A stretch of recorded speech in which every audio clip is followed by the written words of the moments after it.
Abşeron rayonu Fatmayə Bələdiyyəsinin sədri Nəsir Nəsirlinin qanunsuz əməlləri barədə Ədliyyə Nazirliyindən daxil olmuş material əsasında Baş Prokuror yanında Korrupsiyaya qarşı mübarizə baş idarəsində başlanmış cinayət işinin istintaqı yekunlaşdırılıb. Bu barədə Baş Prokurorluq məlumat yayıb.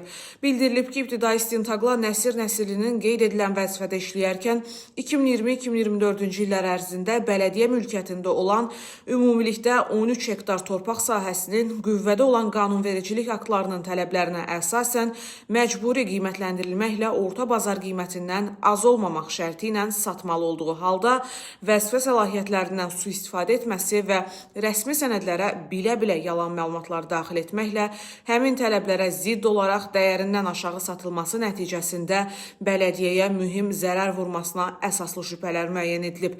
Toplanmış sübutlar əsasında Nəsir Nəsirliyə Azərbaycan Respublikası Cinayət Məcəlləsinin 308.2, yəni ağır nəticələrə səbəb olan vəzifə səlahiyyətlərindən sui-istifadə etmə və 313-cü vəzifə saxtakarlığı maddələri ilə ittiham elan edilməklə barəsində polisin nəzarəti altına vermə və vəzifədən kənarlaşdırma qəti imkan tədbirləri seçilib.